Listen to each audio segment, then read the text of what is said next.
Bonjour et bienvenue à ce quatrième et dernier webinaire de l'année 2024 qui est présenté en ayant comme sujet comment créer un site web professionnel et abordable en 14 jours. Mon nom, c'est Enrica Langlois, je suis gestionnaire de projet web marketing pour 14 et aujourd'hui, c'est moi qui aura le grand plaisir d'animer votre heure de lunch avec Isabelle Gagnon, propriétaire de chez 14.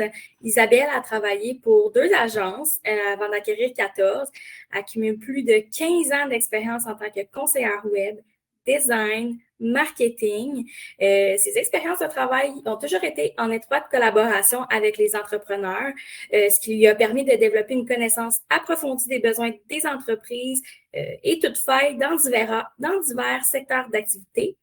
Sa connaissance et sa passion pour le web et le marketing font d'elle une conseillère agile et avisée en tout ce qui est matière de conception de site web. Hey, bonjour à tout le monde. Merci de cette présentation, Enrica. C'est super gentil.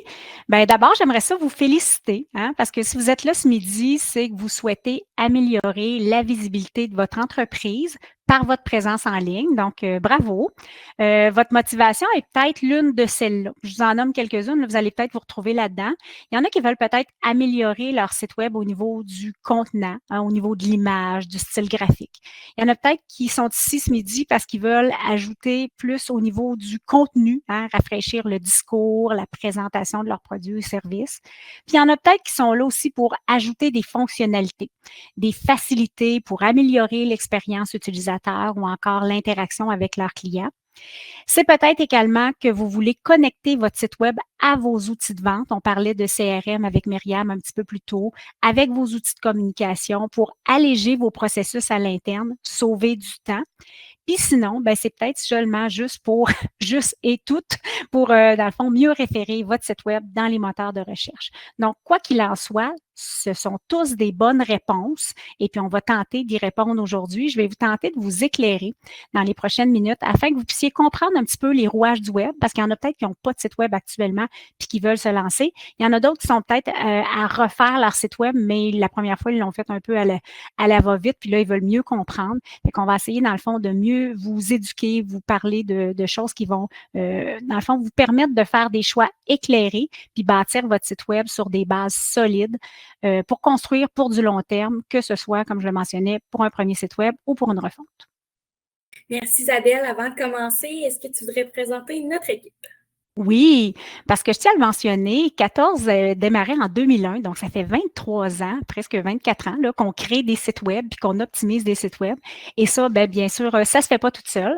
Fait que notre équipe de professionnels est composée d'Amélie Bélanger, graphiste et intégratrice web, Marc-André Lalumière, qui est programmeur CNR chez 14 depuis 18 ans déjà, Catherine Gawette, au service à la clientèle, qui est là depuis 11 ans. Donc, c'est la belle voix qui vous répond lorsque vous appelez au bureau. Arnaud Baraka, qui est gestionnaire de réseaux sociaux. Et puis enfin, Hugues, qui est notre expert réseau, qui veille à la stabilité des près de 200 sites web qu'on héberge sur nos serveurs.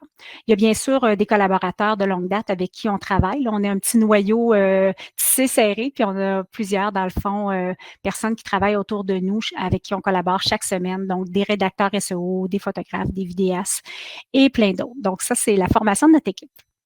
Avant de commencer, j'aimerais mentionner que vous pouvez en tout temps poser vos questions en cliquant sur l'onglet Q&A, donc pour vos questions et vos réponses, qui est à votre gauche de votre écran. Puis, on va tenter de répondre au fur et à mesure que les questions sont posées. Donc, durant ce webinaire, avant de commencer, on va répondre à 3 questions principalement, dont la première qui est quels sont les critères à considérer dans le choix d'une plateforme de création de site web? La seconde, c'est comment est-ce qu'on fait pour s'assurer que notre site web soit bien référencé dans les moteurs de recherche?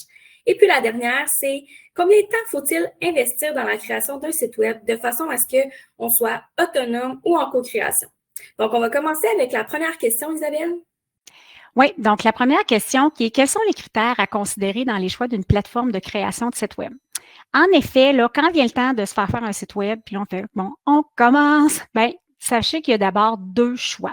On a le choix de programmer son site web, le coder, là, vraiment de bout en bout, soi-même ou le faire, ou utiliser un CMS. C'est quoi ça, un CMS? Content Management System, ou en français, système de gestion de contenu. Donc, la plupart des entreprises qui n'ont pas d'enjeu de sécurité majeur, là, comme le gouvernement ou les banques, là, ils optent souvent pour une application de gestion.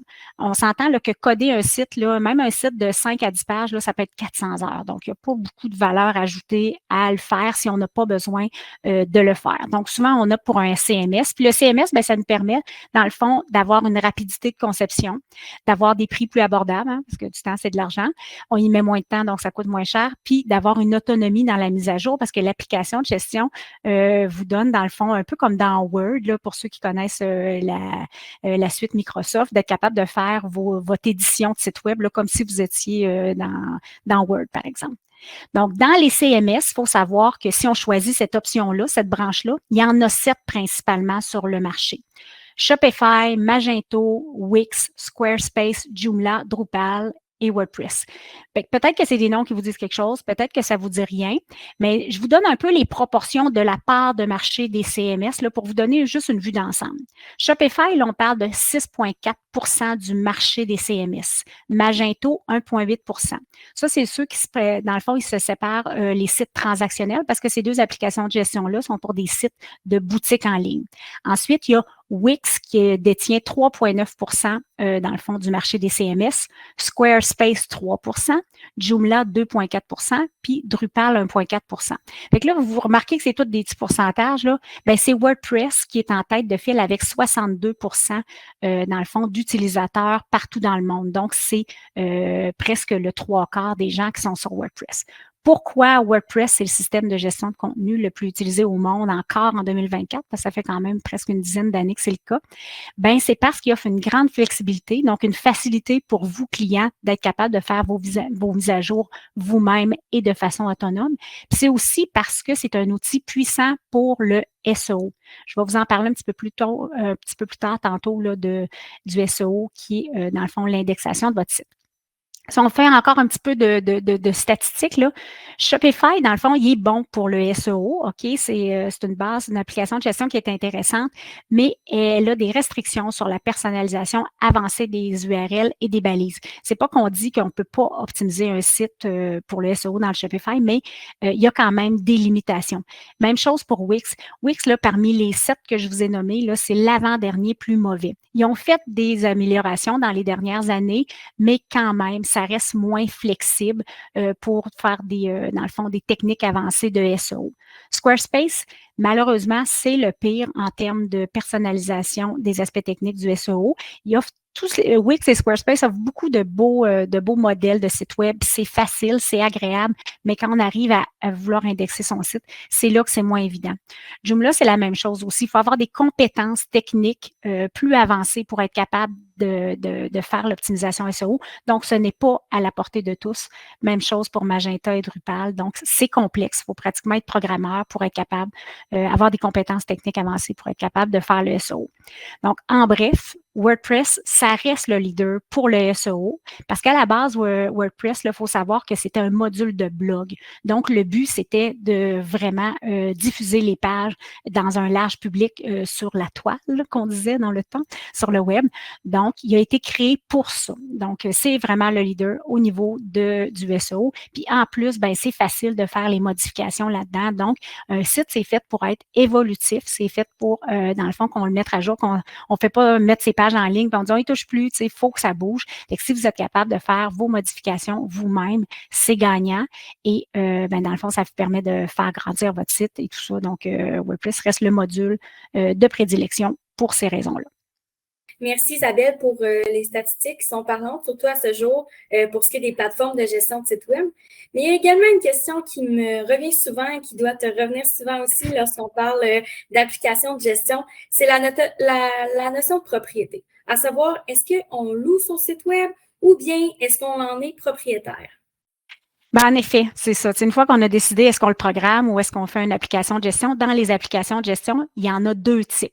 Il y a celle du type SaaS, OK, S-A-A-S, Software as a Service. Donc, tout ce qui est payable par mois. Vous payez probablement des logiciels dans vos entreprises là, qui sont toujours tant par mois. Donc, tu sais, avant, je pense juste à la suite Microsoft, avant, on pouvait l'acheter, on l'installait sur notre ordinateur, puis c'était fini. Si on avait payé, on avait la version. Là, souvent, il y a beaucoup de choses qui sont, les logiciels sont beaucoup sous forme de SaaS, donc Software as a Service. Donc, Wix, Squarespace et Shopify, ce sont ces modèles d'affaires-là. C'est-à-dire qu'on paye une petite mensualité, on paye tous les mois, puis on a accès au service tant qu'on paye. Et il y a des types open source, ça veut dire de code ouvert, c'est-à-dire qu'on ne paye pas pour l'application de gestion, elle est gratuite et on l'utilise. Donc, Joomla, Drupal, Magento et WordPress sont dans ce modèle d'affaires-là. Donc, c'est un choix à réfléchir au départ. Il n'y a rien qui est bien puis qui est mal, là, mais il faut quand même y penser. Parce que si on opte dans le fond pour une solution où on est comme en location, c'est-à-dire qu'on paye chaque mois, puis qu'on veut garder son site plusieurs années, même si la mensualité n'est pas très grande, ça peut quand même des fois dépasser les coûts d'un site web que vous seriez propriétaire. Donc, ça dépend si on se dit on veut un site pour 1 an, c'est une chose. Si on veut un site pour 5 ans, 7 ans, 8 ans, c'est autre chose. Donc, il faut se mettre à la calculatrice puis le calculer. Parce que c'est pas rare que des fois, on veut, dans le fond, on se fait un site, puis au bout de 3 ans, on veut juste rafraîchir l'image, mais on ne changera pas la base. Là, si on a opté pour un outil, on va juste rafraîchir les photos, changer des choses de place. Puis bon, c'est comme une refonte aux yeux de nos utilisateurs, mais dans la vraie vie, dans le fond, le solage de votre maison est le même solage. On n'a pas besoin de recommencer. Donc, ça, il faut le calculer aussi. Nous, on a des clients là que ça fait 8 ou 10 ans qu'ils ont un site, puis ils refont l'image graphique à tous les 3-4 ans, mais on dirait qu'ils ont des nouveaux sites. Donc, quand on choisit une bonne base solide, on est capable de construire plusieurs étages, comme je vais le dire. Sachez que c'est important de prendre, avant de se lancer, vérifier est-ce que je veux être locataire ou est-ce que je veux être propriétaire, comme dans le choix d'une maison, puis de prendre un petit peu sa calculatrice puis de calculer comment ça peut coûter. Juste en être conscient. Ceci dit, comment est-ce qu'on fait pour s'assurer que son site web soit bien référencé dans les moteurs de recherche? Ben oui, ça, c'est un gros point. Donc, dans un premier temps, vous l'aurez compris, choisir la bonne plateforme. On le mentionne depuis tout à l'heure, au niveau du SEO, WordPress reste un leader. Donc, moi, je veux aider mes clients, mais à partir du moment où il nous arrive avec un site, avec une application de gestion qui n'est pas optimale, même si on met beaucoup d'efforts, c'est plus difficile. Donc, en second lieu, c'est de concevoir un site avec des bonnes pratiques SEO. Donc, ça, c'est super important. Puis, c'est quoi ces bonnes pratiques SEO-là? Bien, ce que je vous propose de faire, dans le fond, c'est peut-être de vous faire un petit partage d'écran ici. J'y arrive à l'instant. Et puis, je vais vous présenter quelques petites statistiques intéressantes. Je vais démarrer. J'en ai pour une petite seconde. Ça commence. Voilà. Donc, est-ce que tout le monde voit bien mon écran? Oui. Oui, ça y va. Fait que depuis tout à l'heure, là, je vous parle de SEO, d'optimisation, d'indexation, de référencement. Là. Sachez que c'est tout dans le fond, des synonymes, ça. SEO, là, ça veut dire Search Engine Optimisation, donc un engin de recherche. Là. Donc, tout ça, c'est la même chose, juste pour être capable qu'on parle le même vocabulaire. Là. J'aimerais ça que vous sachiez que les résultats de recherche organique, là, le SEO, c'est-à-dire les résultats qui s'affichent naturellement lorsqu'on est dans Google et qu'on cherche peu importe, là, des produits et services. Et je vais parler beaucoup de Google. Là. Pourquoi Google? Ben, parce que Google, c'est quand même plus de 92 des gens qui l'utilisent comme moteur de recherche. Donc, c'est quand même pas rien. Là. C'est lui qui domine le marché. Donc, les autres se séparent, là, Bing, Yahoo et compagnie, là, se partagent le reste de la part de marché, là, soit 7 à 8 Donc, les résultats de recherche, dans le fond, c'est 53 c'est-à-dire plus que la moitié des résultats qui s'affichent sont des résultats naturels.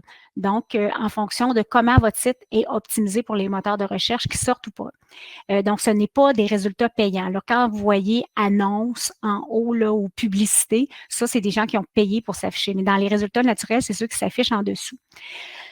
Là, je vous ai dit c'est quoi le référencement naturel, mais maintenant, je vous dis c'est quoi que ce n'est pas. Le SEO, ce n'est pas, dans le fond, un branchement. Là, quelque chose que, tu sais, le classique, là, c'est quelqu'un qui fait son site web tout seul puis qui arrive avec l'agence et dit OK, branche-moi ça, là, je veux sortir. Ouais, ça ne marche pas tout à fait comme ça. Là. Donc, le SEO, c'est tout dans la façon dont on fait notre site, puis je vais vous en parler un petit peu plus précisément plus tard, qui fait que son site se référence bien dans les moteurs de recherche. C'est pas une plug. Sachez que, dans le fond, c'est 1% seulement des internautes qui se rendent à la deuxième page des résultats de recherche. Donc, vous aurez fait le calcul rapide, là. 99% des gens se concentrent sur la première page. Ils vont jamais sur la deuxième page. Donc, comme vendeur de vos produits et services, si votre site n'apparaît pas sur la première page et il y a 10 résultats de recherche sur une page, c'est comme si vous n'existez pas. Vous n'êtes pas un fournisseur potentiel de produits ou de services pour vos clients si vous n'affichez pas sur la première page. Là, on va parler un petit peu plus en détail des types d'optimisation.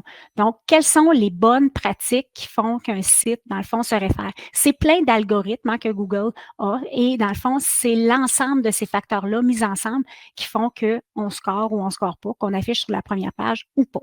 Donc, il y a 3 types d'optimisation. D'abord, il faut savoir qu'il y a des optimisations techniques, des optimisations de contenu et des optimisations de notoriété. Je ne vous donnerai pas un cours classique là, sur le SEO, ça ne vous intéresse probablement pas, mais on va prendre quand même le temps de juste regarder pour chacun de ces secteurs-là, dans le fond, c'est quoi que ça, de ces optimisations-là, c'est quoi que ça comprend brièvement, juste pour que vous voyez un petit peu la portée. Quand on parle d'optimisation technique, là, on pourrait résumer peut-être à 3 points. La vitesse de téléchargement, c'est-à-dire que quand on tape votre adresse, le www, quelque chose, là, est-ce que votre site arrive en 1 seconde ou moins, ou il load, puis un petit sablier, puis c'est long. Plus c'est long, moins votre site est bien indexé. Ensuite, on parle de compatibilité avec les mobiles. Ça, c'est le fameux responsive, là, qu'on regarde votre site sur un téléphone mobile, sur une tablette 7 pouces, 10 pouces, un ordinateur de 32 pouces, que dans le fond, vos images, votre texte s'affiche toujours dans une bonne taille. Quand on est obligé de scroller là, dans l'écran, pas de scroller, mais de grossir le texte, là, c'est pas optimal. Donc, Google va préconiser des sites, il va afficher des sites qui sont pleinement affichable dans toutes les tailles d'écran. Et si ce n'est pas le cas, il va juste vous reléguer au bout de la file où il ne vous affichera pas du tout dans les moteurs de recherche. On parle également dans l'optimisation technique de structure, de l'arborescence de votre site. Donc, l'ossature, le squelette, nommez ça comme vous voulez. Dans le fond, il y a une structure un peu derrière dans comment on crée un site web. Et quand ça, c'est solide et c'est bien bâti, Google est capable, dans le fond, de scanner votre site beaucoup plus facilement, de passer au travers, de capter vos contenus rapidement et facilement. Et ça l'aide à mieux vous indexer. Ça, c'est la première partie de l'aspect technique. Mais maintenant, on va regarder un peu la partie de l'optimisation de contenu. L'optimisation de contenu, on parle des textes, les fameux mots-clés.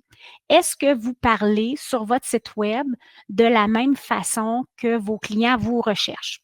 L'exemple classique, puis là, je pourrais prendre des exemples parmi vous. L'exemple classique, nous, on fait de la conception de site web.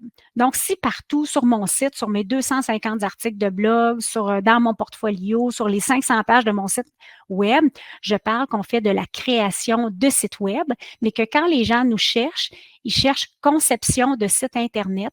Oups!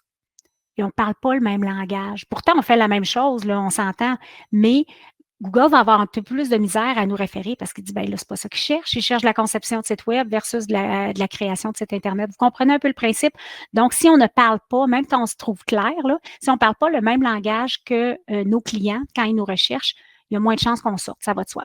Les images, c'est important aussi. Donc, le poids de vos images, on parlait de la vitesse de téléchargement tout à l'heure. Si vous avez 250 photos sur votre site puis qui sont toutes super pesantes, ben ça va ralentir votre site. Puis de la même façon, si vous avez 250 photos sur votre site et que vous les avez appelées 34, 26, 42, toutes des chiffres ou des noms qui disent rien, ben vous avez 250 opportunités perdues, dans le fond, d'avoir ajouté des mots-clés à vos photos qui disent quelque chose à Google et qui nécessairement vont améliorer votre SEO. On a les balises aussi. C'est quoi ça, les balises? C'est en arrière, dans le back-end, dans l'arrière-plan de votre site web. Donc, il y a des balises qu'on remplit pour être capable de renseigner Google sur le contenu de vos pages. Donc, c'est un peu un résumé de chacune de vos pages. avec les mots-clés, bien sûr, qui va, dans le fond, permettre à Google de passer à travers votre site plus rapidement puis de mieux l'indexer. Retenez que les balises titres, c'est-à-dire les titres de vos menus, sont les plus importantes. Donc, évitez les titres de menus qui sont génériques comme produits, services. Allez-y avec avec des termes spécifiques. Louis va me comprendre. Specific is terrific. Donc, si vous êtes, par exemple, comme Louis qui était entraîneur dans un gym, ben son type de service, ça serait pas service. Ça va être service en entraînement.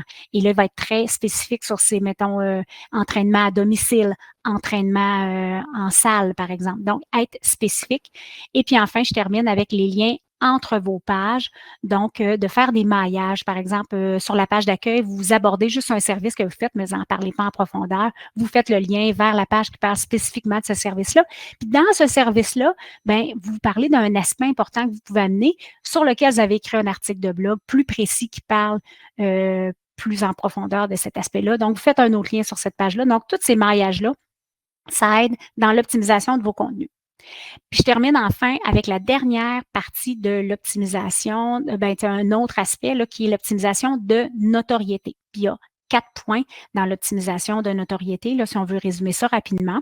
Donc, il y a les liens externes, ce qu'on appelle communément dans notre milieu les backlinks. Donc, tous les sites qui pointent vers votre site. Donc, ça, s'il y a beaucoup de sites qui pointent vers votre site, Google va se dire « Ah, mon Dieu, ce site-là doit être important vu que plusieurs le réfèrent. » C'est comme dans la vraie vie, là, on s'entend. Donc, si vous faites partie des associations, si vous êtes dans des listes, des bottins, des ordres professionnels, n'importe quel site qui peut vous référer ou encore juste des partenariats, des services complémentaires aux vôtres, toutes les façons possibles, dans le fond, que vous obteniez des liens externes, c'est bon pour votre référencement. Il y a également les canaux externes, donc vos pages de réseaux sociaux notamment. Souvent, sur les pages de réseaux sociaux, on réfère à notre site web sur un formulaire de contact, un formulaire d'inscription ou juste un détail de service. Donc, ça, c'est important. On s'entend que les canaux externes comme les réseaux sociaux, ça ne remplace pas les sites web. Certains d'entre vous n'ont pas de site web et disent « Ah, ben, j'ai une page Facebook. » Ouais, c'est autre chose. Un réseau social, une page de réseau social, ça sert à faire, dans le fond, du bruit pour attirer sur un site web et c'est souvent là qu'on score. Là. C'est pas, on capturera pas un client. On va attirer l'attention d'un client sur les réseaux sociaux, mais on va capturer le lead sur le site web. Et puis, il y a également les avis en ligne, la fameuse fiche Google My Business, là, donc sur laquelle vous affichez vos heures d'ouverture, par exemple. Là. Donc, cette fiche-là, c'est un outil de Google, OK? Google, le moteur de recherche, Google, la fiche Google. Donc, quand on nourrit la petite bête à Google, c'est bon pour notre notoriété de façon générale. Et surtout, les avis. Donc, si vous avez des mauvais avis, par exemple, les gens ont fréquenté votre établissement ou ont eu recours à vos services, puis ils disent « Ah, on a eu du mauvais service, on n'a pas été bien servi », ben c'est sûr que Google, lui, s'il veut rester dans les moteurs de recherche préférés puis rester top of the list, il y a une job à faire. Et sa job, lui, c'est d'offrir, dans le fond, les meilleurs sites à référer les meilleurs sites en fonction de ce que les internautes demandent. Et si vous avez des mauvais avis, c'est sûr qu'il ne fera pas bien sa job de vous afficher top of the list parce que vous n'êtes comme pas une bonne entreprise. On s'entend, même si votre site web est bien fait et respecte toutes les règles de l'art du SEO, ça a quand même une importance, la vie en ligne. Donc, ne négligez pas ça. Puis enfin, ben, pour finir, le référencement local. Donc, cette fameuse fiche Google-là, il y a une adresse physique dessus. Donc, je ne vous l'ai pas mentionné dans les statistiques tout à l'heure, un petit peu plus haut, mais c'est quand même 46 des recherches qui sont faites localement. Donc, les gens cherchent des services de proximité, cherchent le gym du coin, cherchent l'entreprise qui est proche d'eux. Tu sais, vous avez juste à regarder quand vous êtes en voyage, là, puis vous cherchez un restaurant, il ne vous affichera pas les restaurants de Montréal ou de Sherbrooke ou de partout au Québec, là, il va vous afficher les restaurants locaux. Donc, c'est une grande part, dans le fond. Si votre fiche elle est bien remplie, vous êtes bien positionné localement, vous allez être bien référé. Sur ce, je vais arrêter le partage d'écran. C'est vrai que c'est peut-être un peu technique pour un entrepreneur qui souhaite trouver un site web soi-même ou le faire à l'interne par son équipe, mais c'est une question qu'on me pose souvent et c'est sûrement la première question qu'on pose aussi, Isabelle. Combien de temps faut-il investir dans la création d'un site web? Hey, ça, c'est une excellente question. Et c'est très variable selon la taille de votre site, là. C'est sûr qu'un site web de 5 pages, c'est pas le même temps qu'un site web de 100 pages, là. Donc, ça dépend de la taille de votre site, puis ça dépend des fonctionnalités que vous souhaitez intégrer également, là. Mais de façon autonome, là, admettons qu'on s'en va sur Wix ou sur Squarespace, tout ça, puis on dit on commence, là. Comme vous ne faites pas ça à tous les jours, puis qu'il y a quand même une réflexion en termes de style graphique, puis en termes de contenu, tout ça, on parle de plusieurs semaines, là, puis pour la majorité des gens des entrepreneurs qui m'ont partagé, on a plus parlé de mois que de semaines. Donc, c'est quand même pas à négliger parce que pendant que vous faites ça, vous n'êtes pas en train de promouvoir votre entreprise ou de vendre vos produits et services. Donc, c'est quand même quelque chose à réfléchir, là. Si on fait affaire avec une agence clé en main, là, de façon générale, si je vous parle de délai un peu, on parle de 3 à 6 mois pour, dans le fond, approuver les maquettes, bon, le va-et-vient là, de choix de contenu, tout ça, si on rédige pour vous, tout ça. Fait qu'on parle de 3 à 6 mois. Puis pour des sites qui ont beaucoup de personnalisation, ou des sites qui sont un peu plus complexes, on parle même de 6 mois à 1 an. Est-ce qu'il y a d'autres options entre le faire soi-même, le donner à une agence ou à un solopreneur? Ben oui, on s'est penché là-dessus. Nous, comme ça fait longtemps qu'on fait des sites web, actuellement, notre formule par le passé était des sites web personnalisés ou créés à partir de thèmes, mais on est à l'écoute de notre clientèle et puis on côtoie beaucoup, dans le fond, il y en a qui sont en start-up. On côtoie aussi des multi-entrepreneurs, des gens qui ont beaucoup d'entreprises ou encore juste des gens qui disent, ben, je veux pas investir beaucoup, mais je veux quand même quelque chose de professionnel. Fait que suite à cette réflexion-là, pour être capable de desservir ces 3 types de clientèle-là, ben, on a créé WebExpress. WebExpress qui est une solution, dans le fond, entre les deux, qui n'est pas entièrement l'agence qui crée votre site ou entièrement vous qui créez votre site avec toutes les contraintes que ça exige en 2024 de créer un bon site web. Donc, notre solution, c'est une solution de co-création et c'est une solution de co-création à partir de l'application de gestion de WordPress. Donc, on ne commence pas avec des bases qui sont des bases de solage en carton. Là. On commence avec un bon solage de béton qu'on va pouvoir faire évoluer, même si nos moyens sont limités au début ou qu'on a un petit site web de quelques pages, qu'on ne sera pas limité dans l'évolution du site web. Donc, c'est pourquoi qu'on a créé WebExpress. Il y a un aspect que je n'ai pas mentionné aussi, là, c'est que en co-création, on a un peu le meilleur des mondes là, parce qu'on a l'expertise d'une agence pour un site qui respecte les règles de l'art, là, qui respecte, dans le fond, toute la structure, tout ce qu'on a nommé tout à l'heure. On a quand même une rapidité d'exécution. Donc, on ne parle pas de 3 à 6 mois ou même 1 an, là, parce que maintenant aussi, le temps, c'est de l'argent.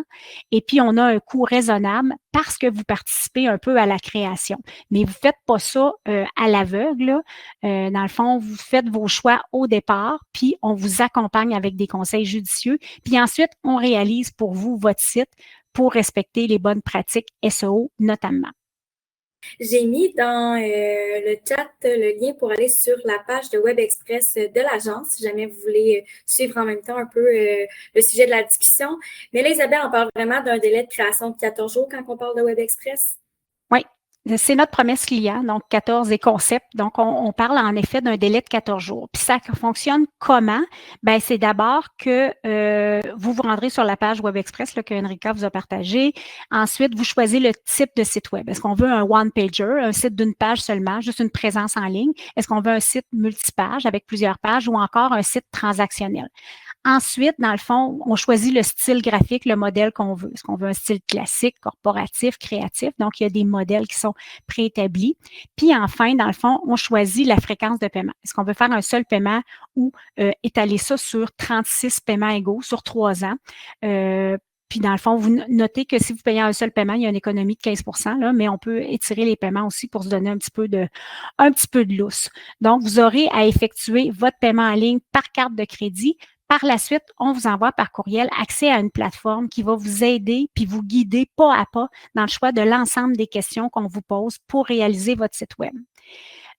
Ensuite, lorsque vous nous aurez envoyé vos réponses, dans le fond, il y a une chargée de projet qui est là pour valider vos contenus. On vous revient s'il y a des ajustements. Donc, on vous accompagne et puis on va pouvoir débuter la réalisation de votre site web.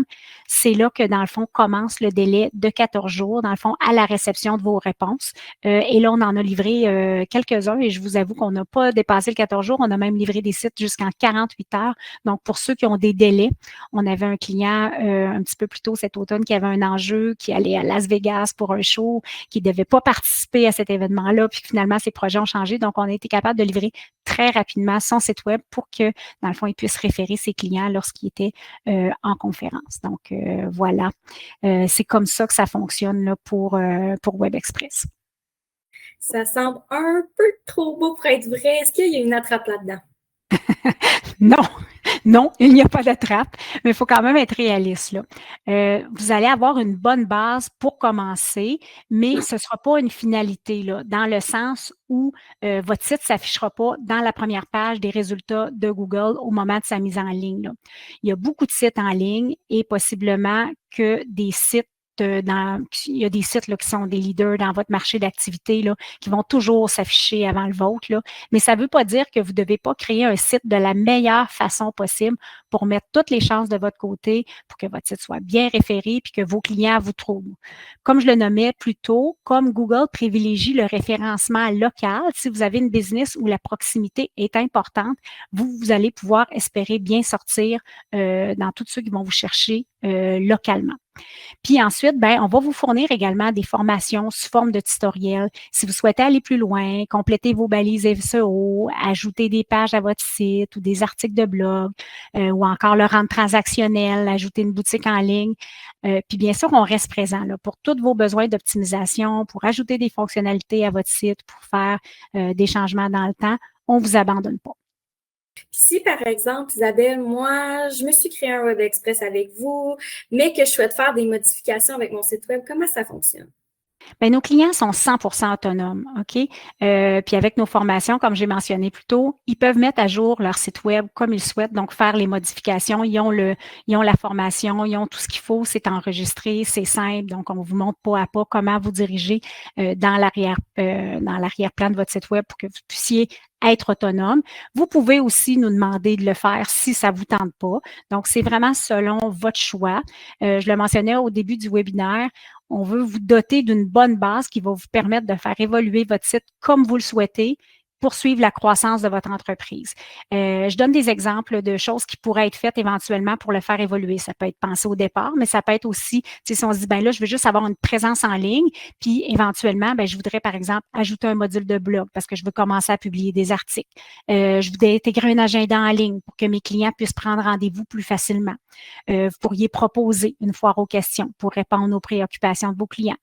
Vous pourriez décider aussi d'inclure un module de clavardage, un chatbot pour être capable de converser en temps réel avec vos clients. Vous pourriez décider d'ajouter un formulaire de demande de soumission en ligne si ça se prête à votre secteur d'activité ou encore développer une version bilingue. On commence en une langue, puis on se dit, ma clientèle s'étend, donc je vais ajouter une autre langue.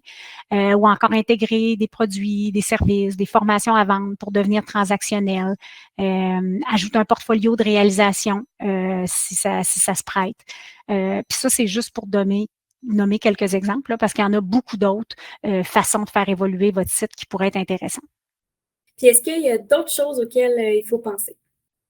Ben oui, dans le fond, pour un site web, si c'est votre première présence en ligne, il faut penser à un nom de domaine puis un hébergement web. Un nom de domaine, là, c'est le www.monentreprise.com. Là. Et l'hébergement, dans le fond, c'est le serveur, dans le fond, l'espace serveur que vous occupez pour que quand on appelle votre site en ligne, ben il est déposé quelque part.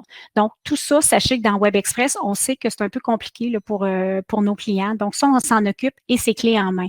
Donc, avec les mensualités ou en payant en un seul paiement, du moins pour 3 ans, l'hébergement, le nom de domaine, et si vous avez un nom de domaine, on le repatrie, il n'y a pas de souci, c'est payé pour 3 ans et on s'occupe de la gestion, de connecter tout ça. Là. Suite aux 3 ans, dans le fond, vous allez commencer à payer la réservation de votre nom de domaine et un hébergement web, mais tout ça, c'est pour moins de 200 $ par année. Plutôt, on parlait de sites web de type qui était locataire ou de type propriétaire. Dans le contexte où est-ce que WebExpress, c'est payable par mensualité, est-ce que ça veut dire que lorsqu'on opte pour cette option, le site web n'appartient pas au client?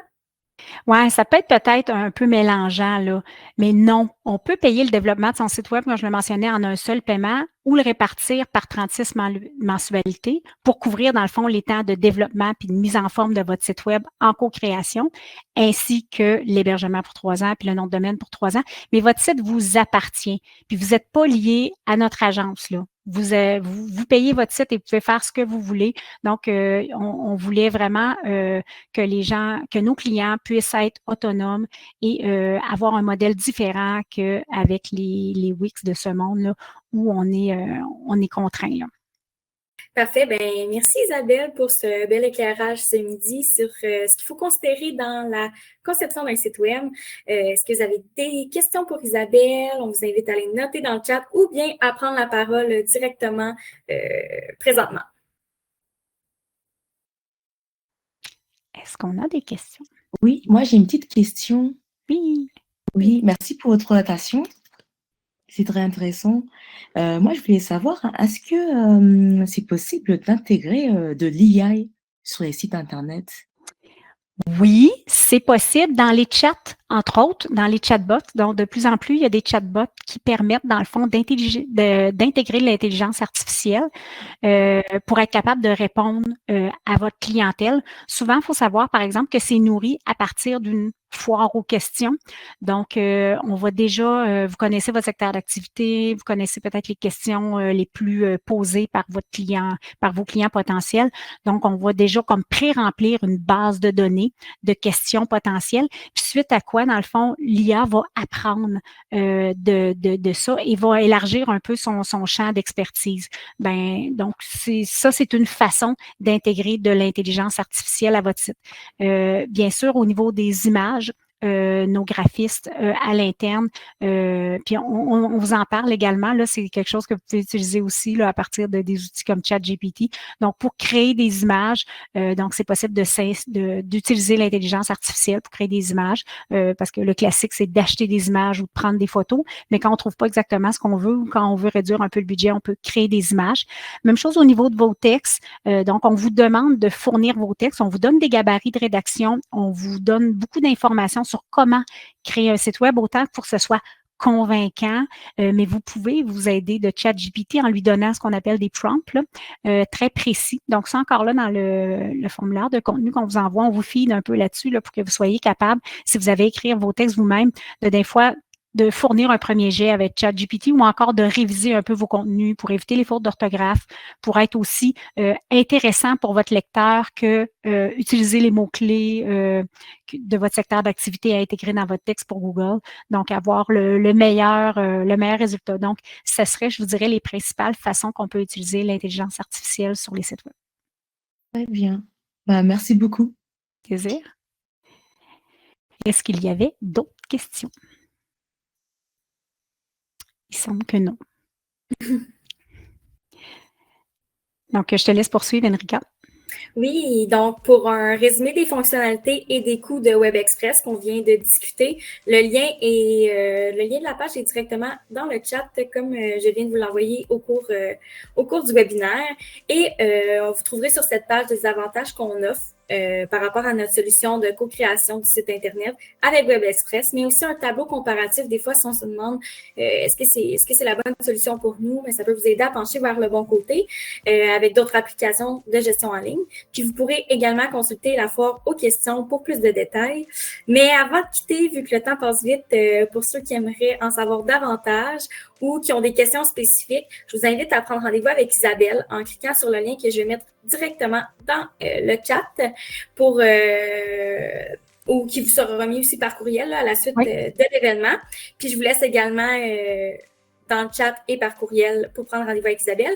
Mais sinon, en tant que participant, vous recevrez aussi également un cadeau exclusif, soit une remise de 100 $ sur votre site avec votre abonnement avant le 9 décembre prochain.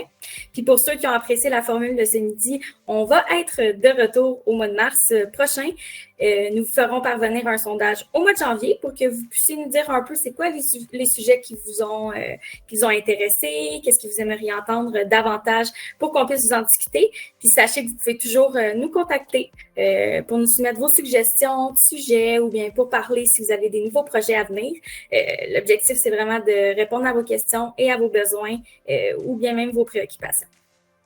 D'ici là, vous pouvez consulter nos autres webinaires disponibles sur notre site portant sur le référencement web, le géomarketing ou encore la publicité payante, Google Ads et compagnie, les blogs, les médias sociaux. Donc, c'est tous des sujets qu'on a abordés durant la dernière année et la précédente. Donc, si vous allez sur notre site web, c'est en bas à gauche, webinaire.